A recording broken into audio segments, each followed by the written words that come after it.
শহরের কোলাহল ছেড়ে যখনই গ্রামে আসি তখন এক অন্যরকম অনুভূতি কাজ করে। এই অনুভূতি সেই ছোটোবেলার অনুভূতির মতো। আর গ্রামে আসলে মাছ ধরবো না, লার্কির চুলায় রান্না করব না, এমনটা হতেই পারে না। আমার কাছে মনে হয় গ্রামে এসে যদি লার্কির চুলায় রান্না না করি বা মাছ না ধরি বা বনে জঙ্গলে না হাঁটি, তাহলে গ্রামের সৌন্দর্য উপভোগ করাই যায় না। তার জন্যই আজকের এই ব্লগটি আপনাদের সাথে শেয়ার করব, গ্রামে এসে কি করেছি। হ্যালো, আসসালামু আলাইকুম সবাইকে। কে কোথা থেকে আমার ভিডিওটি দেখছেন অবশ্যই কমেন্টস করে জানাবেন। তো চলুন আজকে শ্বশুরবাড়িতে আসার পরে কি করেছি আপনাদের সাথে শেয়ার করি। প্রথমে আমরা মাছ ধরার জন্য চলে গেলাম, আর এখানে মাছের খাবার রেডি করতেছি। আমার কাছে এত ভালো লাগে, একটা নেশার মতো লাগে মাছ ধরা। জানি না কার কাছে কেমন লাগে। তো আমরা পুকুরে মাছ ধরার জন্য চলে আসলাম। অবশেষে অনেকগুলো মাছও পেয়ে গেলাম, আর সেই মাছগুলো নিয়ে আমরা বাড়ির উদ্দেশ্যে রওনা দিচ্ছি। এটা হচ্ছে সেই পুকুর, যেই পুকুরে আমরা মাছ ধরেছিলাম। আরও অনেকগুলোই পুকুর আছে, আমরা এই পুকুরটাতে মাছ ধরেছি।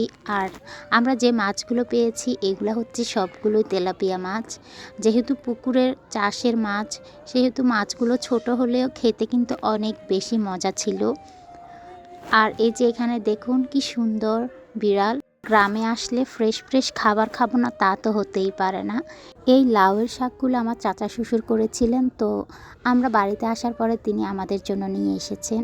আর আমরা যেহেতু বাড়িতে এসেছি, তো তার জন্য সবগুলো বাজার করা হয়েছে একসাথে। মাছ মুরগি এগুলো আমরা সব কেটে ধুয়ে পরিষ্কার করে ফ্রিজে রেখে দিব, যেহেতু পরে রান্না করতে যেন কষ্ট না হয়। আর এই তরকারিগুলো মুরগি সব আমি কিন্তু লার্কির চুলায় রান্না করব। আমার কাছে লার্কির চুলা রান্না করতে অনেক বেশি ভালো লাগে। একটাই কষ্ট লাগে, শুধু হচ্ছে লার্কির চুলা থেকে কালি উঠে, আর না হলে আমার অনেক ভালো লাগে লার্কির চুলা রান্না করতে। জানি না কার কাছে কেমন লাগে। আমি সেই ছোট্টবেলা থেকে যখনই দাদুর বাড়িতে নানুর বাড়িতে বেড়াতে যেতাম, তখনও আমি চাইতাম যে লার্কির চুলা রান্না হোক। দাদু নানুরা যখন রান্নাঘরে লার্কি দিয়ে রান্না করতো, তখন আমি বসে বসে দেখতাম তাদের রান্না। আমার কাছে অনেক ভালো লাগতো। তো এখন যখন শ্বশুরবাড়ি এসেছি, রান্না করছি, সেই ছোট্টবেলার কথা আমার মনে পড়ে যায়। আর দেখুন কথা বলতে বলতে কিন্তু আমার মাংসের মশলা কষানো হয়ে গেছে। আমি এখন এখানে মাংস দিয়ে দিব। আর মাংস রান্নাও মোটামুটি হয়ে আসছে। যেহেতু 2 চুলা রান্না করতেছিলাম, এক চুলা কিন্তু ভাত হচ্ছিল, আরেক চুলা আমি মাংস বসিয়েছি। আর এই রাতের ভিউটা না অসম্ভব সুন্দর।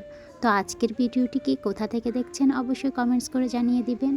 ধন্যবাদ সবাইকে।